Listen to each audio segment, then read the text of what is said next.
Hey you guys, it's me, Laura. I'm a homeschooling mom of 3 kids, ages 3, 8, and 11, and we have been incorporating unit studies into our homeschool this year, and it has been so much fun, and we've been enjoying it.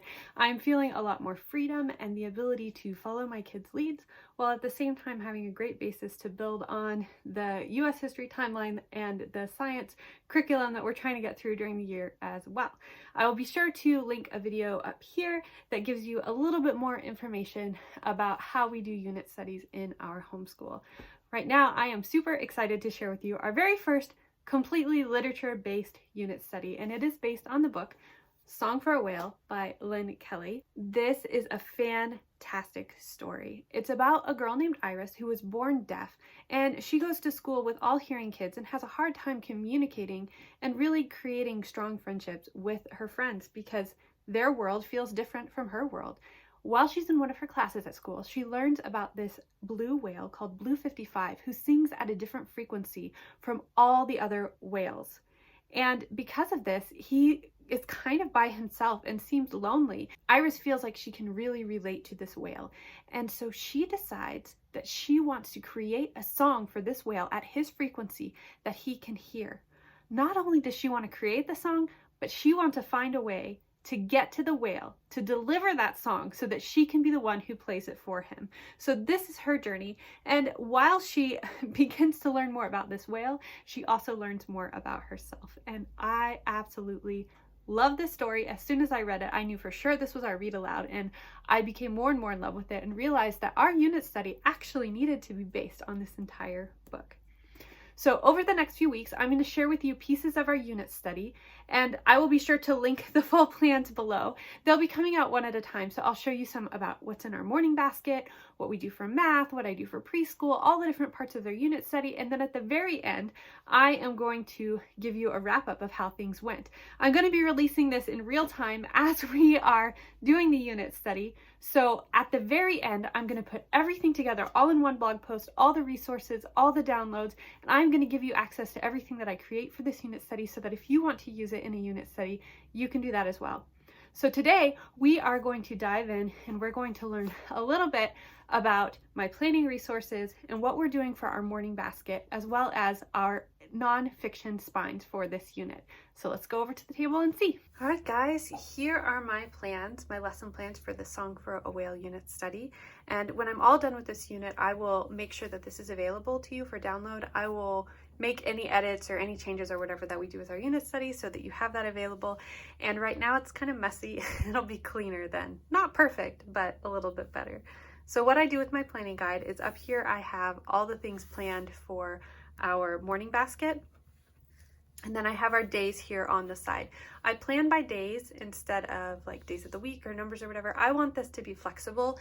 And even if things don't line up perfectly in a week, like we might start day 1 on Thursday, that's totally fine. It's just a flow that helps us kind of keep going.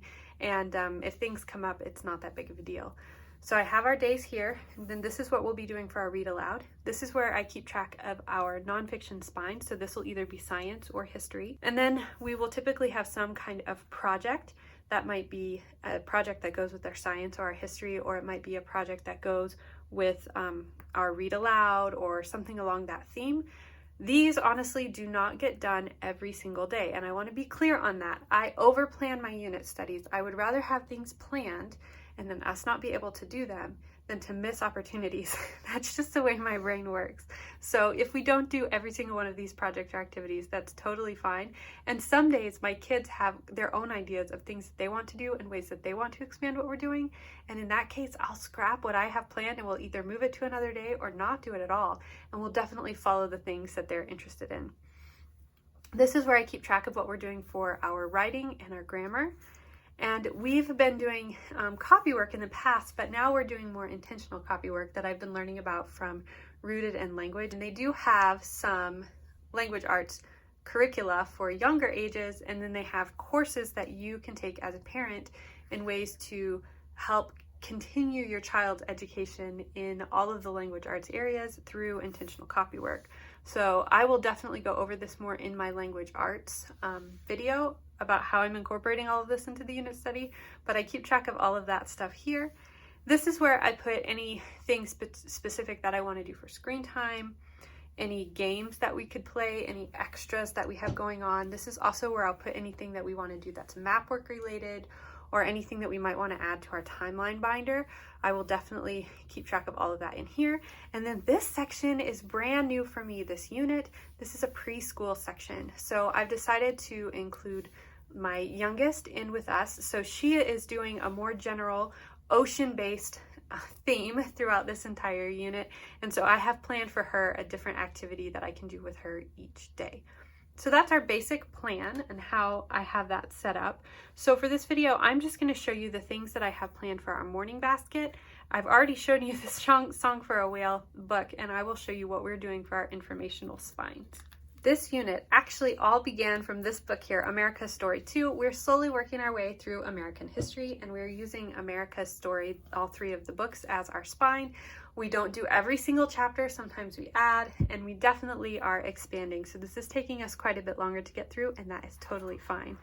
But the next chapter that we were looking at in this book is the story of Helen Keller. This is in 2 parts, so it's 2 chapters of the book. And I had planned originally, and honestly, you could include the previous chapter about Alexander Graham Bell with Helen Keller, but we included it instead with Thomas Edison and inventions, but it doesn't really matter.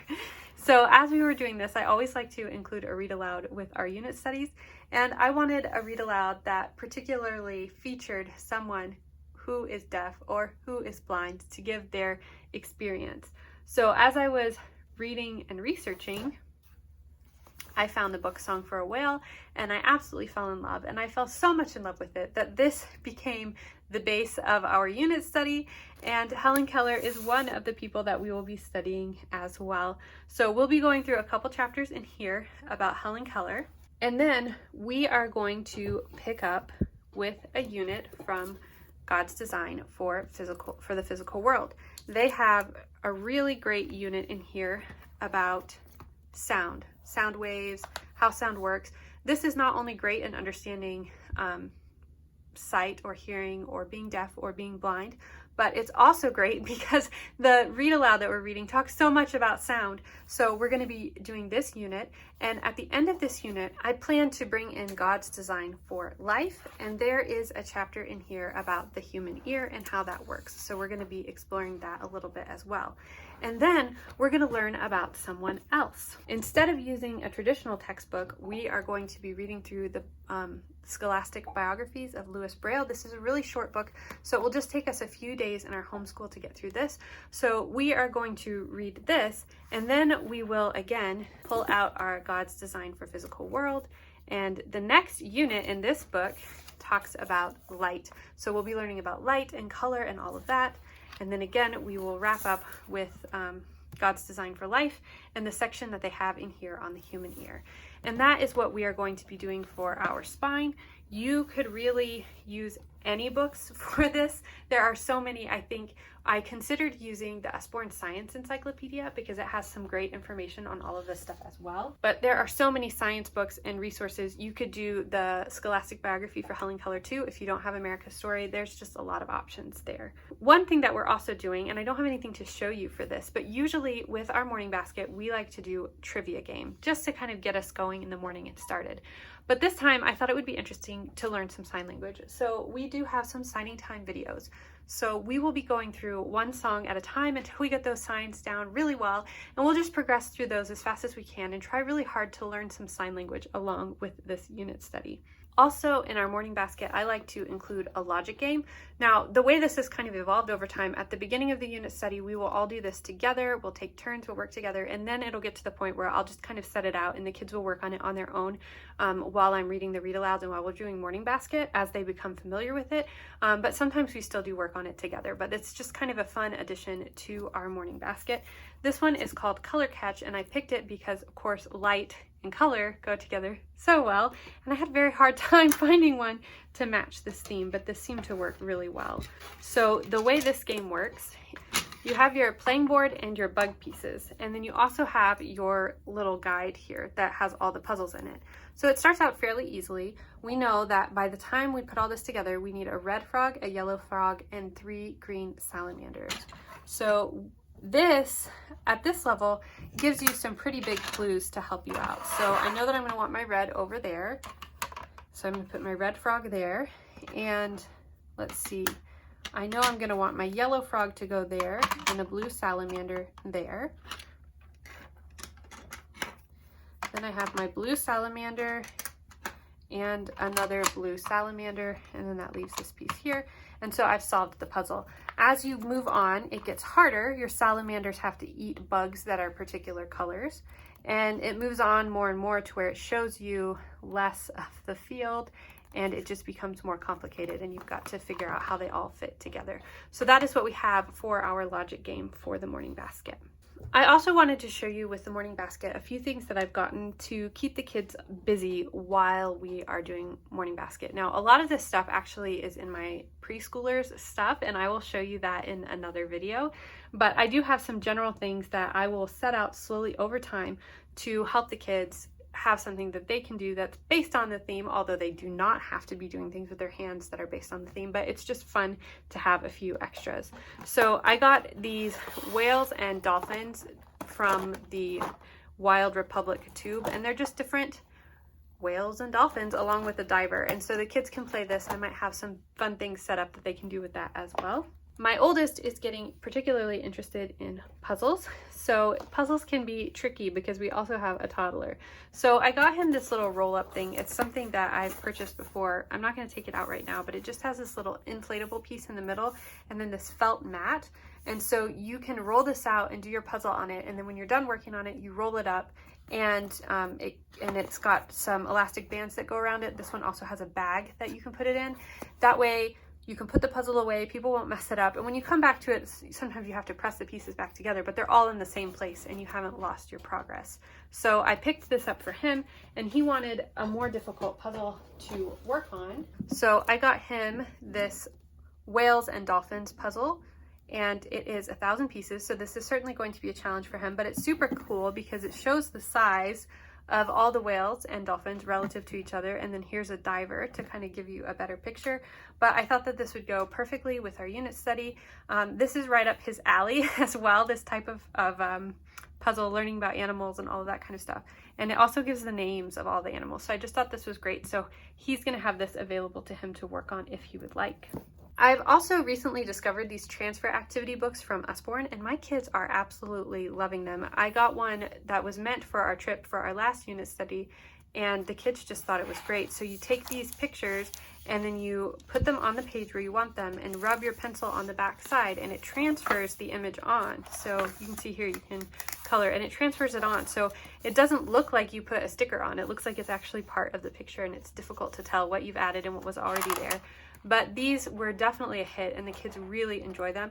And so I thought that I would add this to our busy hand morning basket as well. These are some books that we already had, and I just pulled them off my shelf, and there's a few more that I might gather, but these are things that are going to be great to add for that morning time basket. They're drawing and coloring books that have to do with the ocean. That's basically what they are. So I have this one, Ralph Missel, I don't know how to say that name. Yeah, I'm gonna watch that. But this guy, ocean drawing book. And so this just has some step-by-step drawing guides, as well as colored in examples, so that if kids really want help with coloring as well, it's got some ideas there. So this can keep them busy while they're listening. I also have this How to Draw Incredible Sharks and Other Ocean Giants, and this one is a great one as well. So it's definitely a little bit of a different style, but it has a lot of different ocean creatures in there too, mostly sharks, but definitely has some other things too. And then this is the Peterson Field Guide coloring books. This one is a little bit of a stretch. I actually really like these coloring books, and if we listen to the audio book some with this unit, I might pull this out and work on it. But it's just got all sorts of fish and ideas. So these books come with stickers, and they're numbered. So when you're ready to color a picture, you pull off, let's see, they're numbered here. So this is number 41. So I'd find the 41 sticker and put it over here, and I can use that as a guide to help me watercolor or use colored pencils or whatever I would like to color these pictures. And then they also have some information about the animals as well. So these are really, really nice to have. And this is mostly shore, but there's definitely some underwater animals in here as well. So you've got some dolphins here. So I just thought this would be a fun addition. The last thing that I got to go in the morning basket, so this I got particularly because of the pictures of the animals, and it was very inexpensive. So these come with fact cards and image cards. Obviously these two don't match, but I thought these would be fun to match up. There's definitely some whale ones and stuff to kind of match up with the little whale figurines that we have, and just to give the kids something fun to look at and play with while we're doing our read aloud. And there's also a lot of games that you can just play with these, and just something to keep their hands busy and something extra that I thought would be fun to have for us to do. Like I said, this was very inexpensive, or else I would not have purchased it. But this is also something that we can play bingo with. They've got a number of different activities that you can do, and I thought this would be a great thing for all of our kids to enjoy together. So I went ahead and got this to add in as well. So that pretty much wraps it up for our morning basket, as well as our spines and just all of that part of our day. So the next video that I'm going to be sharing with you is going to talk about the different hands-on projects and activities and all the extras that we have planned for this unit study. So if you want to be sure to see all of that, be sure to subscribe so that you don't miss that video when it comes out. And at the end of the series, I will be sure to include everything together in a playlist, and I'm going to link it on a blog. So any resources or anything that you might possibly want will be linked there, as well as a free download of my lesson plans as well. So be sure to check back, and I hope that you guys are having a great day. I'll talk to you later. Bye.